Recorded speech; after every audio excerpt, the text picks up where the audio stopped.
fascinating rhythm.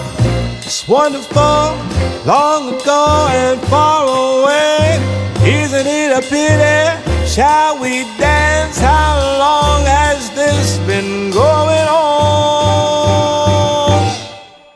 You could say that Marla Gibbs is best known for her memorable role of Florence in the hit television series The Jeffersons.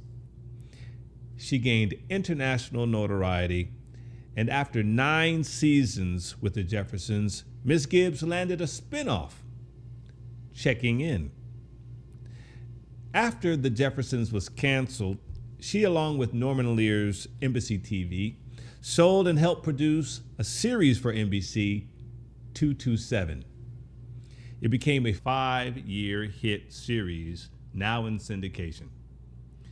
Marla is an 8-time NAACP Image Award winner, 5-time Emmy nominee, Golden Globe nominee, 8-time Family TV Award winner, Essence Woman of the Year, and more, in addition to a host of national and local honors. Always working, Miss Gibbs has recently appeared in the television shows iCarly and Tyler Perry's House of Pain, as well as the films The Heart Specialist, The Last Laugh, and Tyler Perry's Medea's Witness Protection. Most recently, she was cast in the new sitcom pilot, The First Family, as the First Lady's mother. Welcome to the show, the wonderful, the esteemed Marla Gibbs. Thank you. Is that okay? I'm so happy the way your career is going. Oh, it is just such a blessing to receive that from you, and this is making my day. I got some questions. I can't wait to get into this interview with you. This is going to be juicy. I actually listened to some of your music last night, by the way, and I did not realize you were such an incredible singer. Thank you. You can swing. You really can swing. I mean, I know you love jazz. I know you have a history with music, but that was the first time last night where I really sat and I listened to your album. And we're going to talk about that. We met, I don't even know how we met, but I know. We met on Highland and Hollywood. You were doing a show in the, it was outside. Yeah, it was outside at the K-Jazz, Summer K-Jazz Festival, Hollywood and Highland. Now, I remember that you were at that show, but I guess that was the time we first met. And I remember that I got your information and we talked at some point after that. Yeah, my girlfriend and I stayed after the show to say something to you. And I think your little son was there too. Oh, I remember that. That was a special moment. You know, he told me something recently because he's in Hawaii and I had him on the show and we did a virtual interview with him, which was really fun. And he said to me the last time we talked, he said, Dad, I understand that, you know, this is a career that you were meant to do. You were meant to be an artist. And he said, you remember that time that we were outside and there was a concert? And I said, well, you mean Hollywood and Highland, right? He goes, yes, that concert. He goes, I know I was really small. He said, but that was the day when I saw you performing and you looked down and you looked at me. He says, that was the day that I understood that this is what you were meant to be doing. Can you believe that? How old is he? He's 14. He's 14. Wow. And I have my G is 14. Oh, yeah? Yeah. You said your granddaughter? My grandson's daughter, my Gigi. Your Gigi. Yeah, she's 14. She's 14. Isn't that a precious age, isn't it? a great age, especially when they find their voice. And she has found her voice, honey. Has she? Is she an artist as well? She is. Wow. She had to audition for the high school, the performing arts high school she got into. She had to do opera and I forgot and a contemporary song. Yeah. She did both of them. She was just awesome. She's also an actress Oh wow. and a volleyball player. Well, she's well rounded. Yeah, Yeah. Well, you would know a lot about that. It just not about being well-rounded. No. I would consider you well rounded. You have a very illustrious career. Are you born and raised in Los Angeles? Am I correct about that? Chicago. Chicago, Okay. That's outside of Chicago. outside of Chicago. Well, No, I'm south side. South Side. Okay, South Side Yeah. of Chicago, which is a very distinct culture. The South Side. Irma P. Hall is grew up in Chicago for many of her years. Irma P. Hall. You know Irma, the actress? Yeah. Yeah, we became acquainted from the Jeffersons, and we've been close ever since. Well, did you know she was from Chicago as well, Irma? No, Yeah, you guys he have. did not know Chicago. Well, of course, now I've been gone from Chicago since 1953. Yeah. What was it like for you growing up in Chicago as a young person, as a young woman growing up? Was there a big cultural, artistic scene for you to experience and be a part of as a young girl? No, I was a tomboy. I wanted to play basketball, but I wanted to play like the guys played. I did not want to do that half court stuff. Oh, okay. So so were you an athlete? Did you play on a team? No, Mm. I What did, loved acting, but I didn't see anything in Chicago. I didn't see anything in Detroit either. yeah. I'm sure it was going on, but I didn't know. I didn't know where. Mm-hmm. Well, I'm from Cleveland. Oh, you're from Cleveland? Yeah. Yeah. But I think Hal is not from Cleveland. He's from another part of Ohio. Yeah. My husband on 227, Hal Williams. Hal Williams. That's right. That's right. Yeah. It was a lot of great artists from Cleveland and that whole Midwest area. When did you move out west? 1969. And what was the intention? To get away from my husband.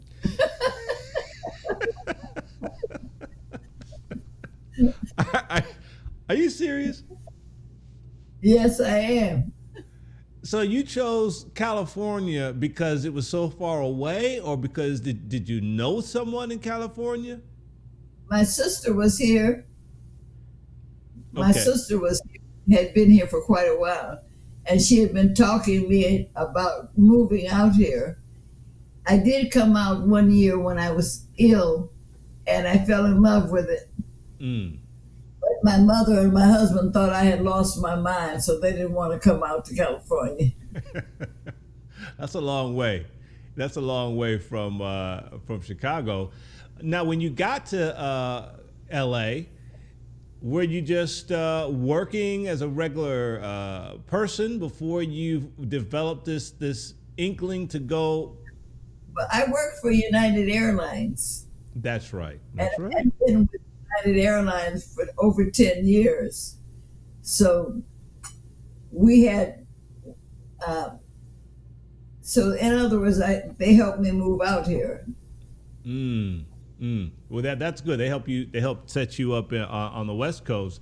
And while you were working at United Airlines, is that when you started to delve into theater and Yes. so forth? Yeah. went to a theater called PASLA, Performing Arts Society of Los Angeles. Mm, mm, There was an actress, Tatanisha, who was in room 222, mm. who had attended that workshop. So we all wanted to go because we knew she had been there. Yeah. And that's where my acting career started, in theater In theater. on Vermont, Chicago. Yeah, yeah. Well, I see here it says that your daughter Angela and yourself, you studied at the Mofundi Institute as well, and you attended the Watts Writers Workshop. What was that experience like for you? Oh, that was wonderful. We left PASLA because PASLA was the Van Tuyl Whitfield was the founder of PASLA. He had taken an awesome job in Washington, head of the performing arts something. And so he kind of disbanded PASLA. So Roger Mosley was at PASLA with us. And he was also at Mofundi, so he talked us into coming over to Mofundi. Mm. Meanwhile, they were doing a play at Watts Writers Workshop. And my daughter and I went over and auditioned, and Roger was in the play. All three of us were in the play at Watts Writers. But that's all we did at Watts Writers. Then we went back to Mofundi, and we were doing theater at Mofundi. Mm. That's great. What was it like to audition with your daughter at the time? How old was she? How what? How old was your daughter when you were auditioning? 18. She was 18. Yeah. Wow. So you're doing theater. You got the acting bug. How did the Jeffersons happen? Well, we left Mofundi. My daughter left and went to college because she thought theater was not relevant. She was getting prepared for she was learning to shoot a rifle and everything. I thought she had lost her mind. And she changed her name. She was Utamu. And I had heard about the Zodiac Theater. Margaret Avery and her partner were running that theater. And we understood that Clint Eastwood came down and saw the play they were doing, which won the theater award. And he picked Margaret off the stage to be in one of his films. So naturally, we all wanted to see if we were as good as the people at the Zodiac. So I went to Zodiac, and I did 2 or 3 plays there, and I met Ted Lange. I did one of his plays. And while I was there doing the Gingerbread Lady, I heard about this audition for the Jeffersons. And my agent, Ernestine McClendon, sent me out for the audition.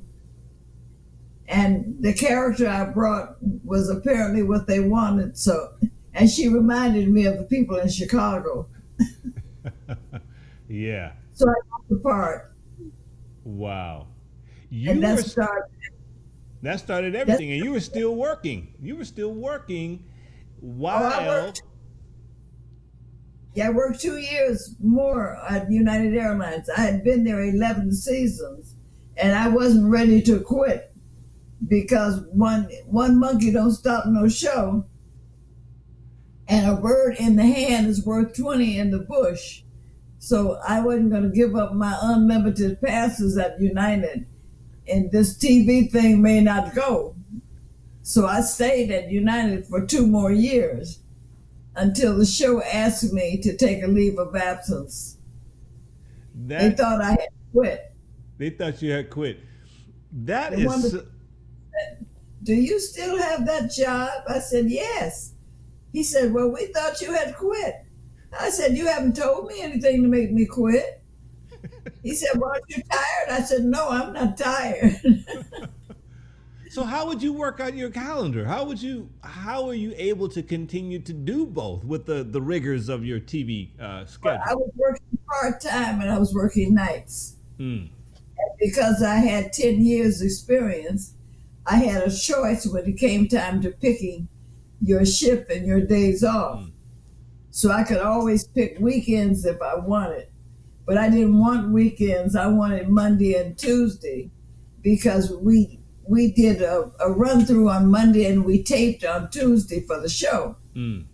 So with me getting weekends, it was easy for me to give the weekend to somebody who had Monday and Tuesday, or two people, one for Monday and one for Tuesday. It was easy for me to trade.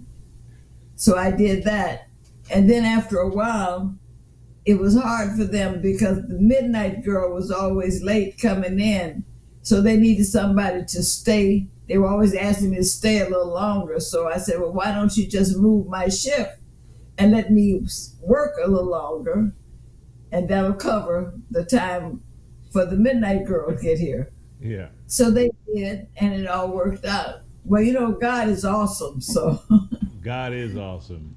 one step, people make two. Yeah. I think that's so cool that you had the foresight and the grounding to and the humility to just in the wisdom to continue to have your gig while this TV thing may or may not work out. Did you know that early on though? Did you have this intuition that you were a part of something special? Not at that time. No, not at all. Like you didn't think we may be on to something with the content of the show, the timing of the show, the characters involved. I mean, Isabel Ford. Not being involved in television, I didn't think any of those things. So you were kind of naive. Your naivete actually was a blessing for you. Absolutely. What was it like working with Isabel Ford and Sherman Hemsley? Wonderful. Sherman was great to work with. He's an introvert in real life and an extrovert on TV. So when we started working, I said, wow, is that all he's going to give me? But when those cameras started working, you saw a whole nother person jump out there. So I said, oh, okay. I mean, how much of the show was improvisational? Of course, you had the lines, but it always felt like on that show there was a lot of improvisation happening at the same time. Was that how things? Well, you have a week for rehearsal, and if something doesn't feel right, you can tell the producers or the writers, the director, that I want to say this. So they knew my thing was it had to fit my rhythm. Well, all the ethnicities have a rhythm, and you know it when you hear it, even if you don't speak the language. Yeah. If you're on the bus and you hear somebody speaking Spanish behind you, but they're not Spanish, you can tell if it's off. So you'll turn around to see who's talking. As long as they're in the rhythm, you won't even turn around. But it's the same with Jewish people, the way they speak. The Italians do it with their hands. Jewish people punch everything. Black people just zoom right through it. So I have to make my line zoom through it because other people know it when they hear it too. So they may not understand the black rhythm, but they know it when they hear it because it's all around them. Yeah. And so that's how I operated. At first, it would get on the director's nerves. He said, I know, it doesn't fit your rhythm. But then when I started getting the laughs, they left me alone. The proof is in the pudding, right? So how close was Florence to the real Marla Gibbs? I think she was pretty close because Marla's a Gemini, so there's more than one of us in here. So she fit one of us very fine. How did you develop the character? Were there little nuances that you added on top that made her, that gave her her pizzazz, her zip? Were there little secrets in the character Florence that you could talk about now that we wouldn't know? Well, Florence had a very strong idea of who she was, and Marla did too. So we had a couple of arguments on the show with the producers, and they would say, well, now, I said, look, Marla might do it. I said, but Florence would never do that. Because I understood who Florence was. And I explained to them how Florence grew up. You know, they had my boyfriend sleep over because it was raining so hard he couldn't get out and get on the bus to go home. So they wanted him to sleep in my room. So I said, he'd sleep in my room, but not with me. So I said, he sleeps in the room, I'm out on the sofa. I said, because I want them to know that there's a man in the house. So when they get up, they'll see me on the sofa and they'll say why I'm on the sofa, and I can explain it. So I finally won that argument. And I said to one of my favorite producers, Don Nichols, who passed while we were doing the show, you know, I said, would you want a strange man in your house, even sleeping on your sofa? He said, no, I wouldn't. We'll change the line. I said, thank you. And they did. So I didn't know any better. So I wasn't into how Hollywood does things. All I was interested in was the truth. The truth of the character, the truth of the part. And so when I would present my arguments, that's where I would be coming from. And you always listen. Yeah, because you were speaking truth and you were coming from a sincere place of integrity and authenticity regarding the character and yourself. Right. And yourself. Right. The Jeffersons, I watch reruns of The Jeffersons all the time. Say it again. I watch the reruns of The Jeffersons all the time. Well, I do too. I mean, it's just my way of visiting my friends. Yeah. Who have all departed. I mean, just the magic and the chemistry and the camaraderie of the show. From your purview, what was it about the show that struck a chord with America at that time? I think each of us represented a different segment of America. I represented all the workers, people who had a job and had a boss. And I represented women who had a bossy husband. Sherman represented all the people who pulled themselves up by their bootstraps without benefit of a formal education. Isabel was somebody who now she has some money and she starts volunteering. So we got to see what folks do when they volunteer because they have money. The Willises were interracial marriage. And in real life, they were interracially married. So, were they really? Oh, yes. Yeah, Roxy was married to Cy Kravitz, Lenny's father. That's right. And he was Jewish. And Franklin was married to Mary, who was Spanish.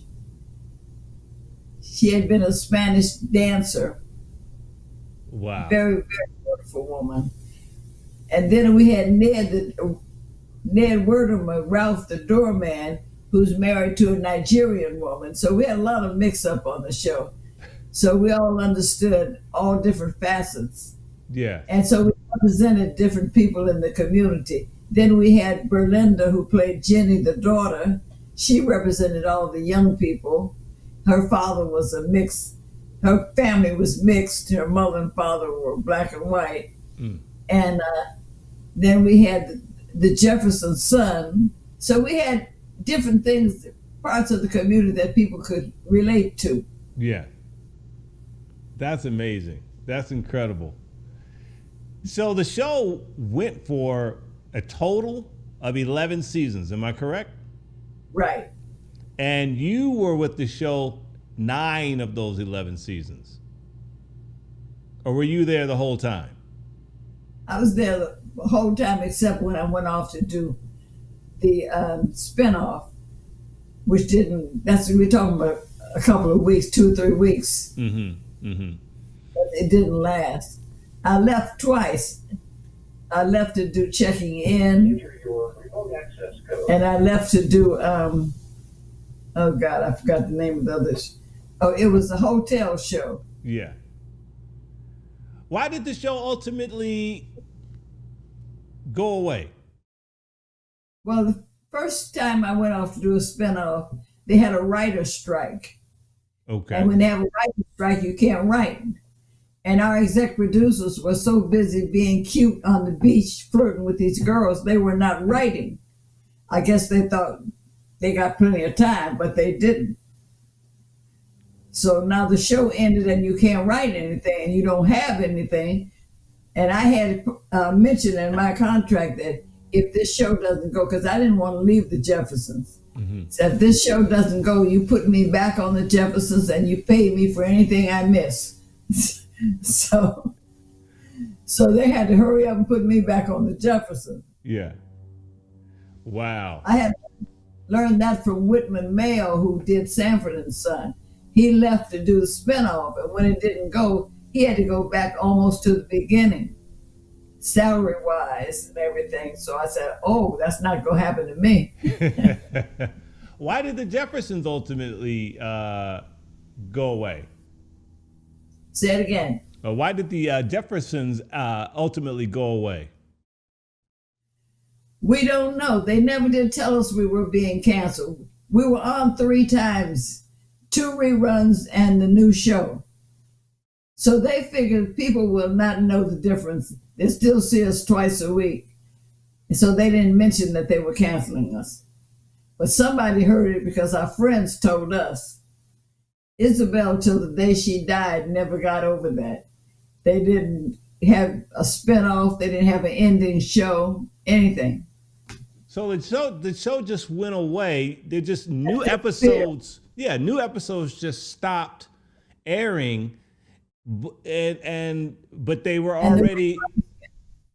The reruns kept going. The reruns kept going. So it was like a segue, and they didn't tell the cast what was going on. That's crazy. Well, when you have the money and the power, you figure you can do what you want to do. Yeah, So they did what they wanted to do. Yeah, I guess you're right.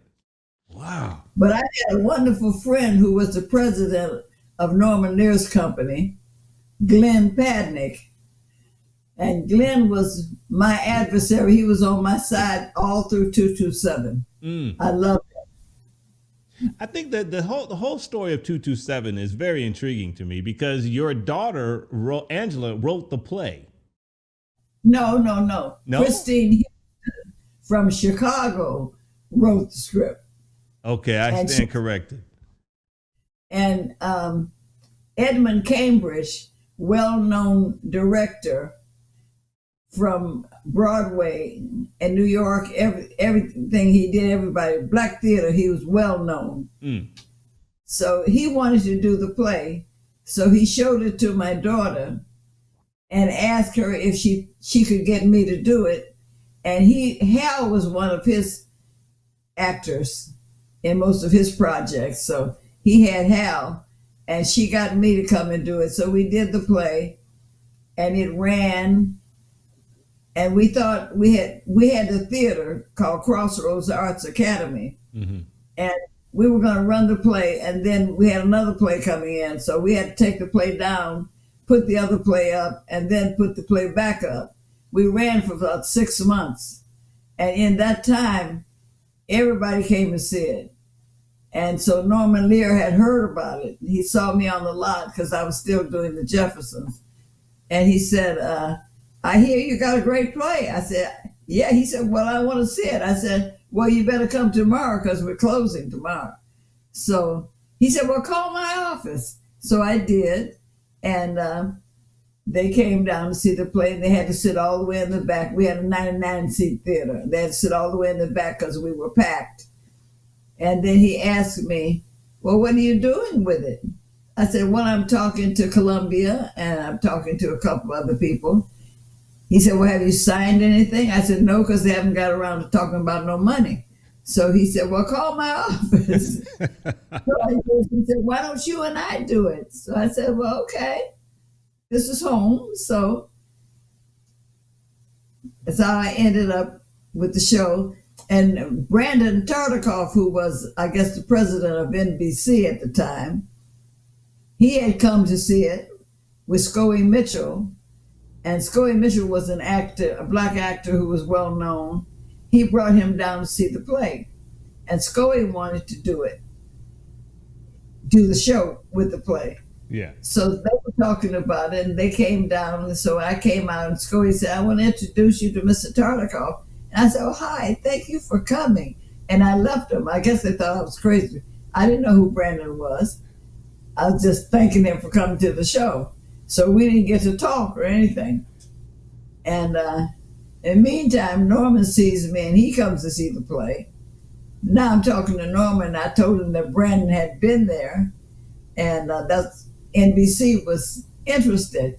So Norman said, well, we have to put the play back up. I said, okay, if you pay for it, we'll put it back up. So we put the play back up. And he said, we have to give it to CBS first, because that's who we were with the Jeffersons, CBS. So CBS came. He had everybody come, I guess ABC too. And the only one who was still interested was Brandon and NBC. Brandon saw it as a TV show. Norman saw it as a Broadway show. Somebody else saw it as a movie of the week. But anyway, we ended up with a TV show. Were you happy with that? Yeah, but I said we can't do the play because the play was dramatic, and it was about the 50s, and it was about black racism and separating. You couldn't move in this neighborhood and all of that. So we can't do that. Mm-hmm. So we didn't. Mm-hmm. But it was coming to me as we were doing it. And so I ended up writing 2 or 3 of the shows, which was great. I got to do a lot on 227. 227 was a great show. It was a fun. Did you really enjoy that run? What, 5 years with that show? Oh, I did. And I have to take credit for bringing Jack A in. Uh-huh. I read with all the actors who auditioned. And so when she came, she read for Rose. And then she asked if she could read for Sandra. And we said yes. And she did. And I said, now that's her. The network wanted somebody else. But I said, no, it's got to be her. Yeah. She brought this character, this Mae West character in. She was a little overweight. Her hair was short. And she was doing Mae West, and it was hysterical. So I said, we got to have her. Yeah. Of course, everybody now is happy we did, because she is now the star she wanted to be, and she has gotten the Emmy. I think I have to thank her most for the success of the show, because people really loved to see that character. Yeah. And she was very easy to write for. I insisted on having family. They weren't interested in having family. They weren't interested in the man being on the show. But I said, all the time I'm on the Jeffersons, people keep asking me, why don't they let you have a man? So I must have a man, because that's what they want to see. Yeah. I said, I will not own the building under any circumstance, because they wanted me to own the building. Yeah. I said, because that's one of the haves, and my romance is with the have-nots. So I can't own the building. Yeah. And then the third thing was I wanted to be in LA. I lost that one, but I gave up. That was okay. I got the other 2. Well, where did you end up being? Where were you? Well, we flew to Maryland and we flew to Washington and looked in neighborhoods. I said, LA, most of it is going to be on the stoop. Right. You want to be outside. Yeah. So we need in LA, they didn't want that. So half the time we were in the house, sometimes we were on the stoop. So I think I let them have that one. That's fine. That's so cool. What is the art of a great sitcom from your perspective? What makes a great sitcom? One that people can relate to. They can, all the ones like Sanford and Son and JJ. Yeah, Good time. good times.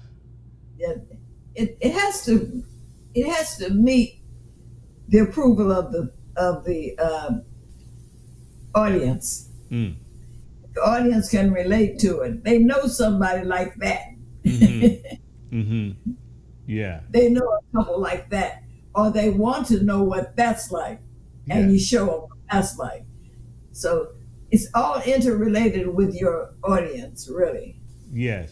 Do you think sitcoms today meet the bar of what type of content, the level of content that you guys were putting out when you basically were creating the medium? I mean, this was kind of a new medium that you guys. Two things: we had black people being shown in a different light, Mm-hmm. not poor, not struggling, but at the top of the heap. Yes. So, and that's what the song was about, moving on up. Yes. But Jefferson's had moved on up, so everybody got to see what moving on up looked like. Right. Right. And then you had a black bigot, because you had seen All in the Family, you saw the white bigot, now you have a black bigot who's just as bad as he is. So the other side. So we had a lot of things that people could really connect to. Right. How do you like And sitcoms these days? Two that I really like is Everybody Loves Raymond. Mm-hmm. I love that show. And Frasier, Yeah. My Wife and Kids. Those are three that I think are top of the line. Yeah. Are there any black sitcoms you think nowadays hold up? You've done some of the Tyler Perry shows as well. Well, he has one that's not a sitcom. Yeah. The Have and the Have-Nots. Yes. That's a drama. That's something. Mm-hmm. A lot of people clue into that show. They talk about that show all the time. And I enjoyed watching that show. You worked with Tyler Perry, yeah? Yeah, on Witness Protection. Yeah. What was it like working with Tyler? Oh, great. And I'm just so proud of him, what he's done in Atlanta. Oh, yeah. His facility, I mean, it's just like being at Universal. And you drive around a lot and you look and you see where wardrobe is and makeup and hair and all that. Oh. Awesome facility. And now he's got something even bigger. I haven't seen the latest. Yes. Oh man, yeah, I'm happy for that, brother. It's amazing to see how far we've come in such a short amount of time. It hasn't really been a short amount of time to the people going through it. It appears to be a short amount of time. Indubitably. Indubitably. After 20 years of struggling. Yeah. Yeah, he's definitely been on quite a journey. Along this whole journey of you being a television star, many people may not understand or know that along the way with you developing this career in front of the screen, along the way with you developing this amazing career on screen, you had a jazz club in Leimert Park. It was called Marla's Memory Lane. Yes. Marla's Memory Lane. Tell me about this jazz club. Okay. It's the oldest jazz supper club in Southern California, the Memory Lane, which was owned by Larry Herm. Okay, I used to go there all the time. And when I got it, I simply put Marla in front of it. Instead of Memory Lane, I said Marla's Memory Lane. So I had it. Go ahead. I had it from 1981 to 1999. Wow, yes. When I bought it, they told me jazz was dead. I said, how can my music be dead? So I hired all the jazz musicians. I was known for hiring more jazz musicians in California than anybody. Who were some of the people who played there? Oh, Dizzy came through from Japan. Dizzy Gillespie, one of my favorites. But when he came through, he decided to play the horn. I mean, just sit down and try to play the piano. I wanted to kill him. I said, what is the matter with him? Why did they decide to do something else? Ed Harris did the same thing. He came in, he decided to play the piano, not do the horn. So I was fussing with him, and he said, you can't tell a musician how to play. So I saw an ad in the paper where he was getting ready to play someplace else and had a horn in his mouth. So I called his house and I asked his wife, I said, would you ask Ed, what is that in his mouth? Is that a piano or is that a horn? What is it about jazz that you fell in love with? Were you always listening to jazz? Yeah, Chicago was big on jazz. That's right. Chicago was big on jazz. Did you happen to know Johnny Hartman back in the day? No, I didn't know. But I knew of him later when I got into doing jazz myself. Yeah, he's from Chicago. What an incredible journey. You put out a record in May of 2006. You released a CD. It's Never Too Late. And I listened to this album last night. Now, I did not know that you were such an incredible vocalist. You could have had a music career, Marla. No, my thing back then was when you're singing, you're asking someone to take you.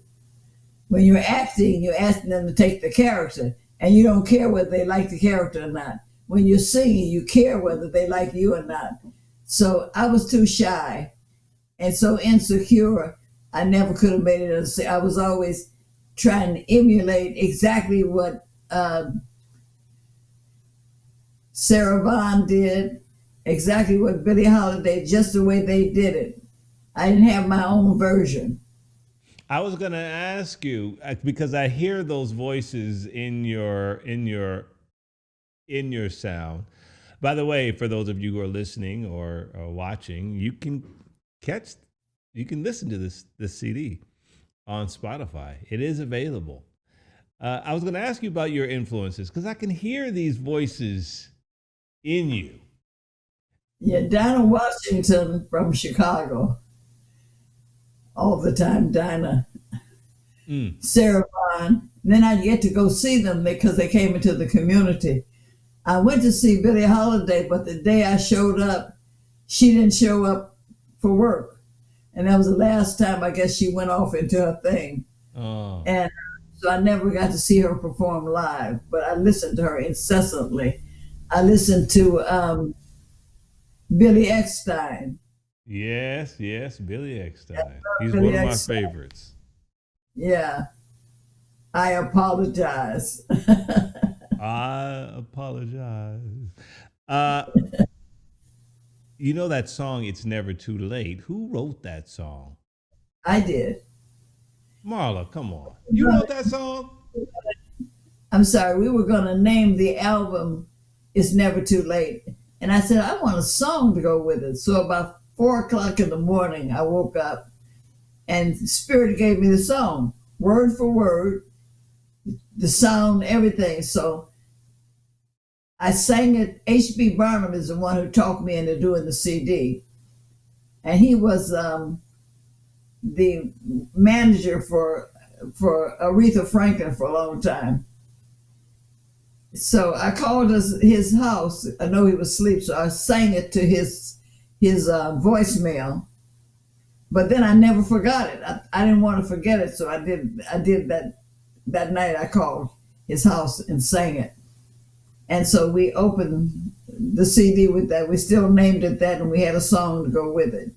So then I wrote 2 other songs, Counting the Days and Don't Tell Me Not to Dream. So Spirit gave me all 3 songs, but then didn't give me any more. So Well, I would love to perform that song, because when I listened to the album, I said, I don't know who wrote this song. And I actually tried to do some research, and I couldn't find the writer of the song. And I am just so pleased to know that you wrote the song. It's so swinging. I thought you could sing this song, Elijah Rock. You could give an interpretation of this song. the song is so true. I had people come to me when I was at Crossroads Arts Academy. A lady would come in. She said, Miss Gibbs, I always wanted to act. She said, you think it's too late? I said, are you still breathing? So she said, yeah. I said, then it's not too late. It's too late when you're gone. And so I've had a couple of people do that. And one's name was Johnny. She came, the next thing you know, I put her on the Jeffersons as one of my choir members. So when you come in, that the other 3 ladies I was with, she was one of them. And then I was laying in the bed looking at TV, and I looked at, she was heading up a movie of the week. I said, oh my goodness. Yeah. So once you understand that you and the Spirit are one, and that you have the power to do anything you want to do if you only believe it. There's a saying, if you can conceive it and you can believe it, you can achieve it. That's right. That's right. And you can, but most people don't think about that. They're looking for somebody else that has to do it, or somebody else has to let you in. No. So now my grandson is very spiritual. He's also into music. And we have a thing now, it's the intentions. Yes. But you write your intentions now, That's right. and you can put them in the universe, but you act as though you already have them. That's right. And so when you speak of them, as though they're already going on. You see yourself doing all these things. And Spirit brings it, because the universe wants to give you everything you want. But you have to first know what you want and know that you want it. You know?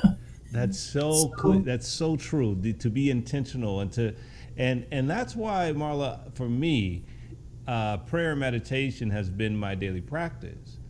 And people say to me sometimes, how is it that you are able to, manifest certain things? And I said, well, first of all, the desire of my heart and what I desire comes to me in clarity when I pray and meditate, so that the specificity of what I desire formulates itself in my mind, my body, and my spirit.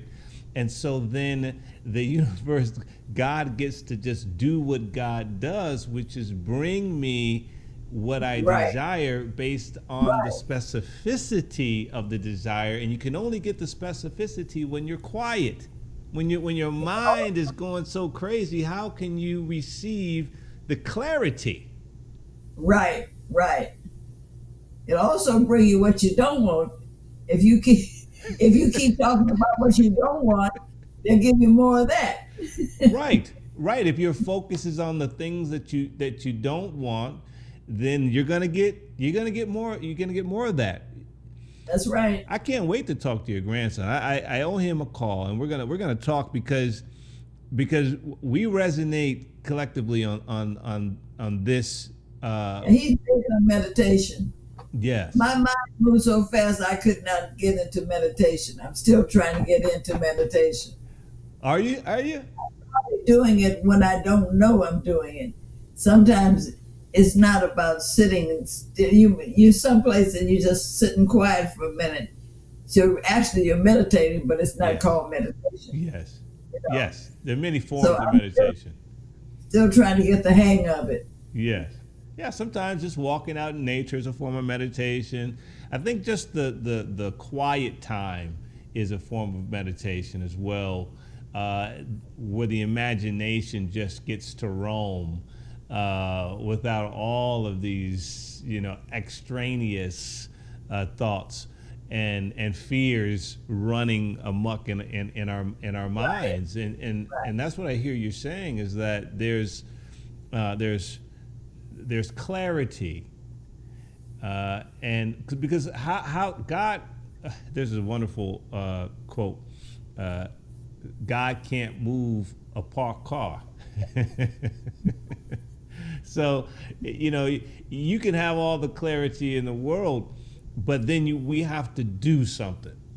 We have to move, and our actions, divine right action, our actions being in alignment with our purpose and our desire.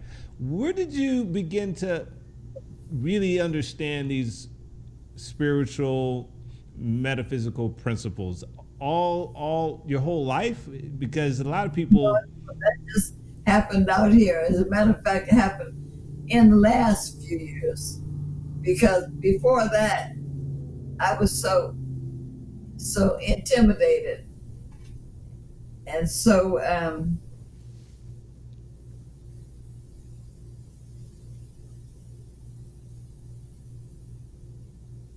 I was just not able to see anything.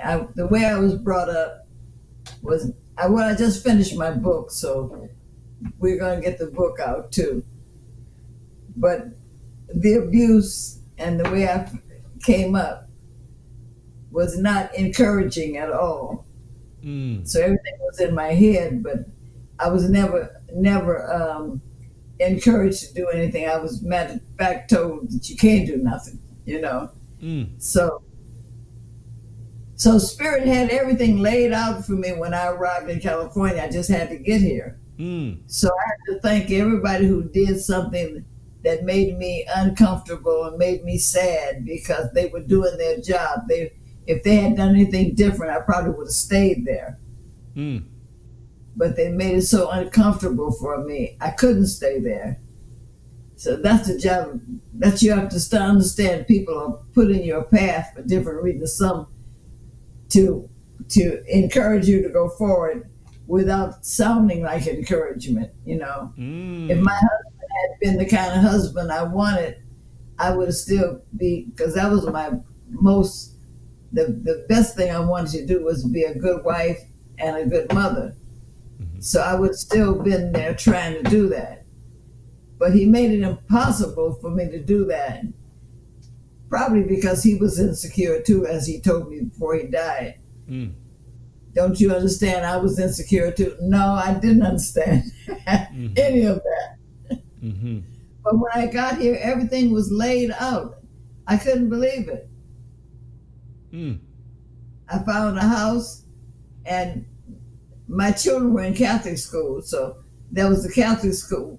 My youngest son was still going to go to Catholic school, grade school, and that was 1 block from the house. My daughter was in high school. Northern High School was like 3 or 4 blocks to the right of the house.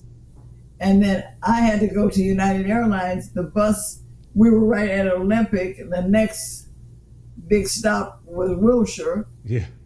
United was on Wilshire. Yeah. And my middle son, they wouldn't take him in the grammar school because he was in the 7th grade, and it was full. I begged them. They couldn't take him, so he ended up in John Burroughs School, and at Wilshire he went to the left, I went to the right, so it's all right there. the grocery store was right across the street. It was Boys Market then. Yeah. And you walk across the street, shop, take the cart, bring the cart back to the house, take the food out, take the cart back to the store. Everything was just laid out, waiting for me. Waiting for me to arrive. And I finally arrived. And then from there on, we found out about Pasla. I took my daughter and we went down to Pasla and we took classes. We both loved it. Then we went to Mafundi. We went to Watts Writers and did the play. And then my daughter, she was on TV before I was. She did Sanford and Son. Mm-hmm. Two girls from Detroit. They let them write along their own stuff. This was their first big thing. And then she did Cleopatra Jones.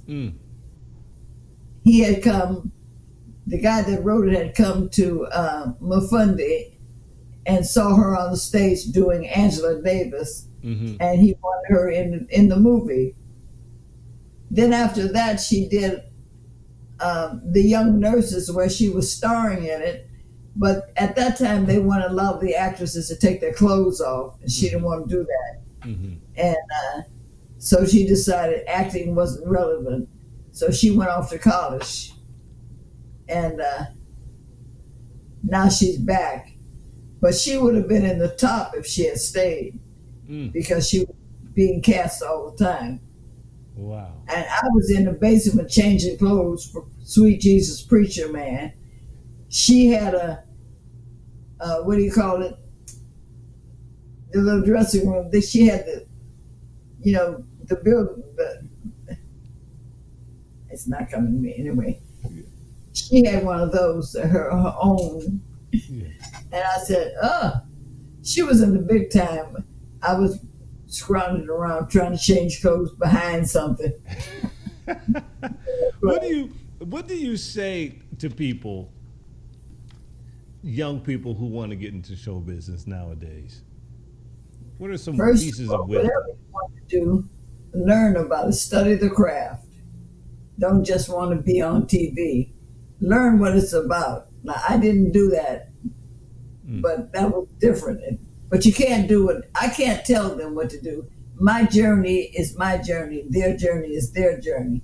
But underneath all the journey, there's the spirit that we're all connected. We're all one. Even if we don't know it, we're still one. Are there aspects of the business of show that you think young people and people need to be aware of? Yes. It's called show business. Without the business, there ain't going to be no show. So that's the first thing I want them to know. I had two nephews who were twins and really good looking, and they thought they didn't have to do that. I said, twins are a dime a dozen, honey. I said, now if you're a quad or you're a triplet, you may be talking about something. But unless the show is about that, it doesn't mean anything. You have to learn. You have to go to class. You have to do plays so people can see you. Hollywood can't open the door to everybody who wants to get in. If you're doing something, you can say, I'm in this play. They can send somebody and look at it, and they can see what you do and see what your strengths are, because they let you in and you can't do it. Right. Right, because when you get in, when you get that shot, it's a real shot. It's now you're playing with the big league in the big leagues. And if you fluff it, you may not get back in for a long time. Yeah, so you got to give it the respect. You got to respect anything that you want to do enough to learn about it. What keeps you excited now? What keeps you excited? You're still working. What keeps you excited now? That's because I'm 30. As long as you're 30, you should be able to be working. So I'm still 30. Every year I'm 30 again. There you go. And I to leave 30. I tell them I'm 30, born in 31. You do the math and don't tell me. That's for everybody. I love that. the nurse said, Miss Gibbs, how old are you? I said, I'm 30. I said, I was born in 31. You do the math and don't tell me. She said, no, I mean, how old? I said, I'm 30, born in 31. You do the math. So she said, oh, you. I said, I told you not to tell me. She said, oh, okay. Then nobody really minds, because actually we're spiritual beings as well as physical beings. Yes. As spiritual beings, we have no time, we have no age. Mm-hmm. So it's done to you as you believe. I believe I'm 30, so I'm 30. I believe I can keep working, so I can keep working. Yeah. If I start saying, oh, I'm too old to do that, okay, I'm too old to do that. It's done to you like you believe. That's right.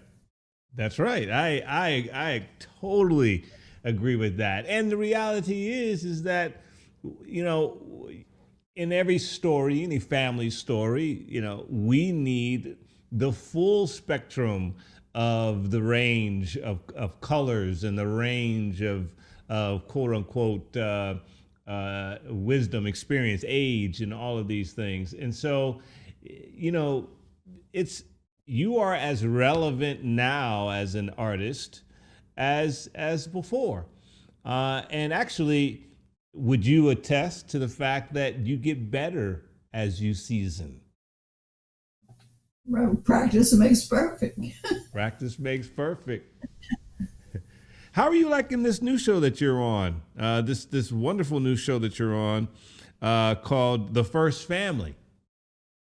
It's canceled. It's done. It's not on. Okay. Sandra got to be my daughter on that show. Oh, that's cool. Yeah. We've done several things since 227. Yes. How are you dealing with this COVID situation? I'm doing what I'm told. I look like the Lone Ranger's wife when I go out. And I'm staying 6 feet apart. Sometimes I try to make it 12 feet. Smart. And I'm in the house. But I go where I need to go. And most of the places now, they have it laid out 6 feet apart, so you don't have to worry about it, like the grocery store. And so I go get groceries. I get what I need, but I don't do any unnecessary going now like I used to. But we find some restaurants that we can go to, wear the mask, and sometimes they want to take your temperature. And then when you get to your table, you can take your mask off with your people right there. So it's been fine. Do you see a silver lining in all of this? I don't know if it's silver. I see the lining. I haven't seen the color of the lining, but I think things happen for a reason. And certainly, the pandemic has given us all time to rethink whatever we're doing and to pick up and do things we put aside, stop and take care of them. It's been enlightening in a way. And where I live is a guard-gated community. Now my daughter lives in here now. My grandson lives in here. My son lives with me. So we're all together. So we have family dinners more than we would have had. So it hasn't been bad for me. You can make a thing bad or you can make a thing good. So I look at all the positives. Yes. I decided to repaint the house, which is why you saw the box behind me. Yes. Because we had to take everything out and move it so he could get around and paint. Yes. So I'm doing things that I've been wanting to do, but now you have plenty of time to do them because you ain't got nothing else to do. That's right. And I'm doing a lot of Zoom interviews, Zoom meetings, and cameos. So it's been nice. Yes. What would you like your legacy to be? I have no idea. You have a rich legacy. How do you how would you love your legacy to be remembered as an artist? How would you like to be remembered as an artist? As a person, as an artist? For those... As a spiritual person who was guided by love. Because God is love, so we are love. And you're the matriarch of your family, right? Say it again. You're the matriarch of the family, right? Well, yeah, no. Yeah. So it must be a beautiful thing for your family to look up to you and to have such a loving presence in their life. That's got to be a joy.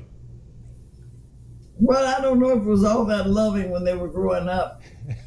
I did the spankings, so. Yeah. We communicate now, and we talk, and it's good. That's a blessing. That's a blessing.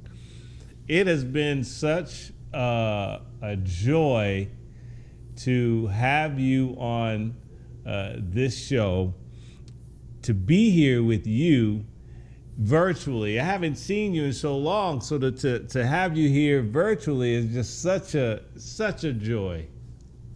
Thank you. It's a joy to be here with you too. I appreciate that.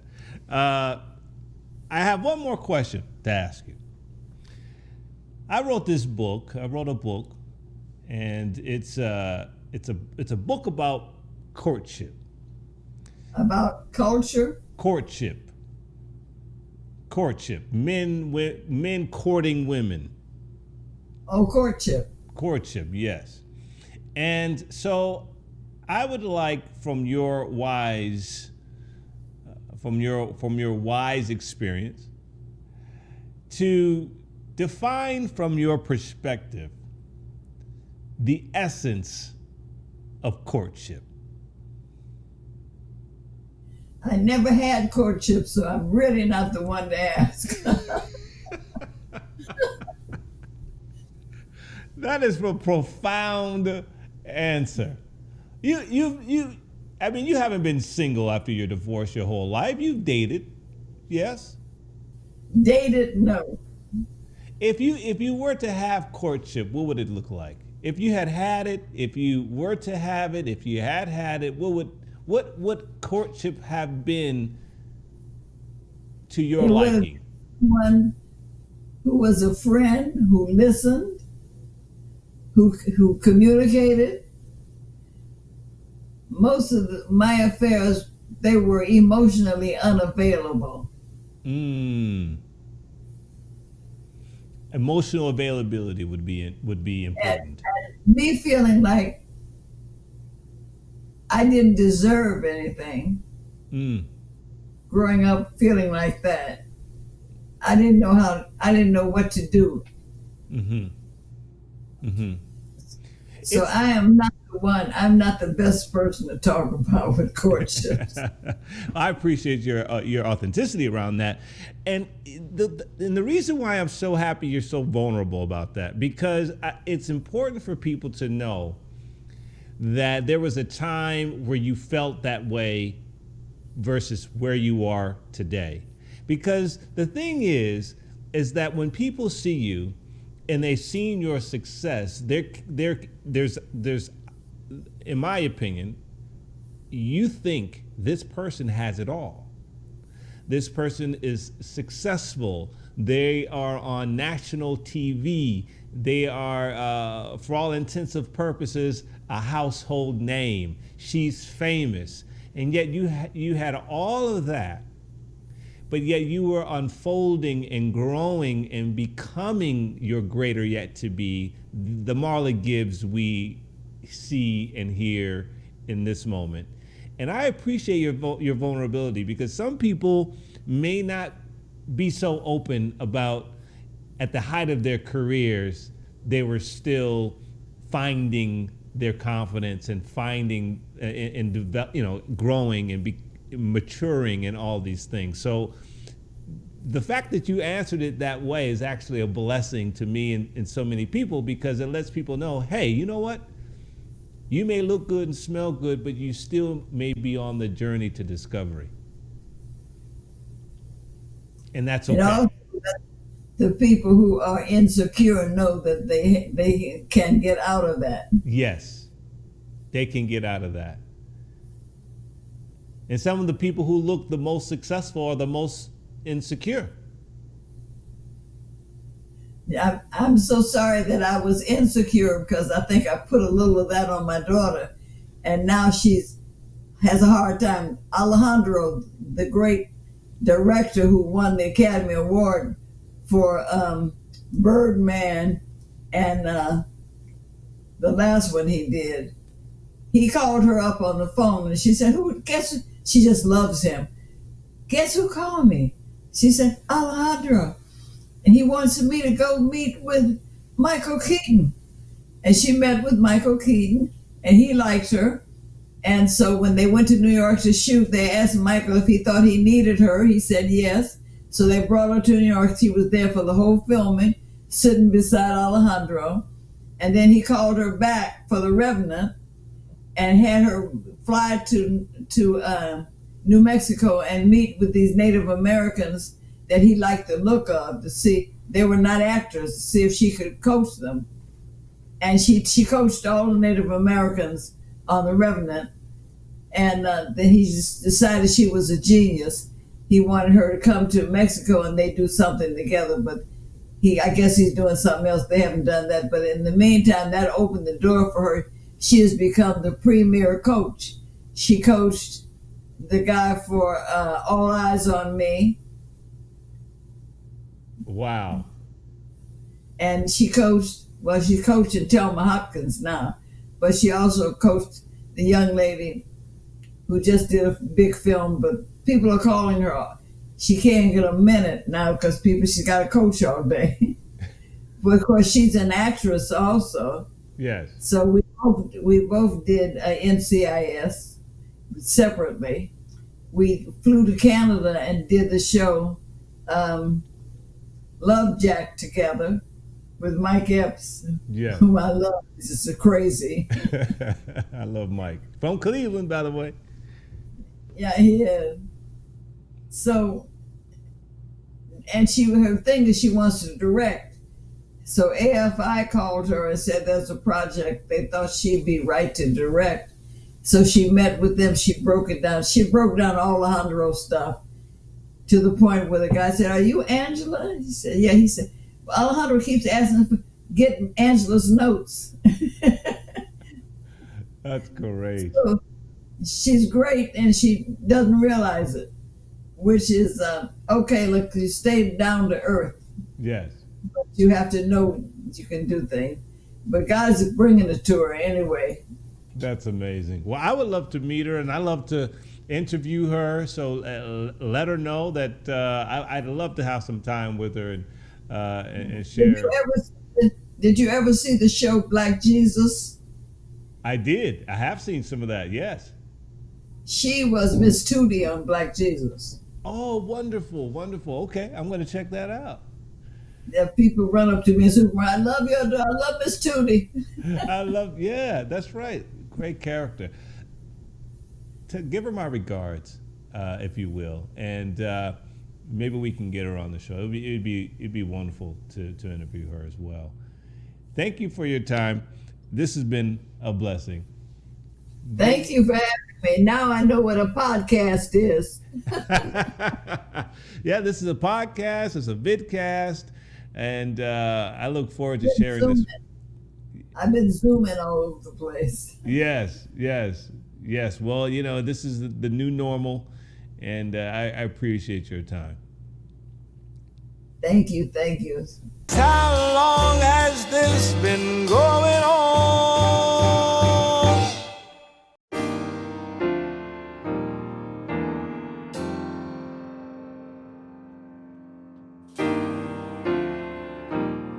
The Fine Art of Romance, A Bachelor's Handbook by Elijah Rock.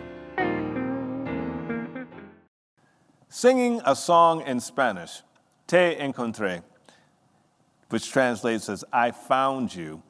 From her new album, this Cuban singer songwriter, and recording artist is mesmerizing. Making a name for herself in Las Vegas and around the world, ladies and gentlemen, Noybel Gorgoy.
Everybody should practice mindfulness.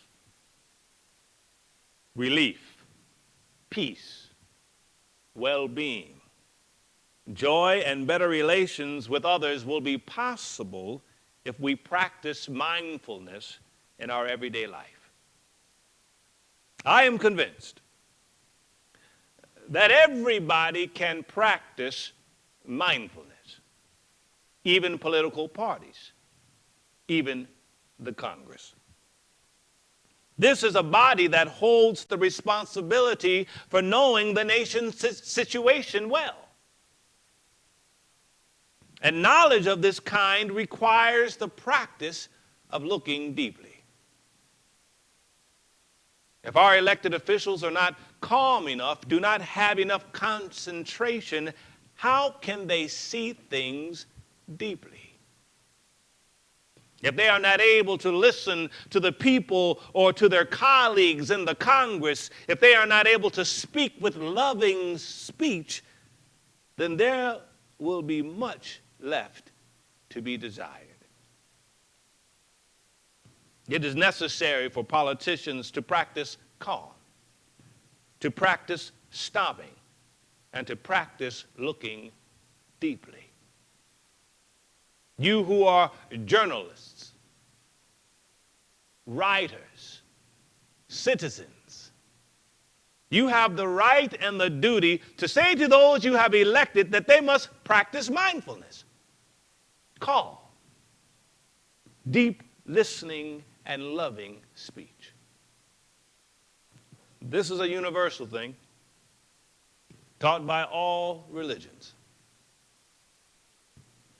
Let us imagine that the members of the Congress practiced mindful breathing and walking, deep listening, and calm, loving speech. As it is, every time they convene, they quarrel and shoot poison arrows because very few of those people are capable of calming, of practicing loving speech. The situation is very tense. There is a great deal of hatred and anger and discrimination. How is it possible at such a stage for people to practice deep looking with the aim of achieving a deep knowledge of the nation? So, it is necessary to practice mindfulness. If you are a journalist, a teacher, or a filmmaker, you should practice mindfulness for the sake of your own happiness, but also for that of other people as well. Because we need your calm, your compassion, your understanding. So we should be mindful as individuals, but also as a community, as a family, and as a nation.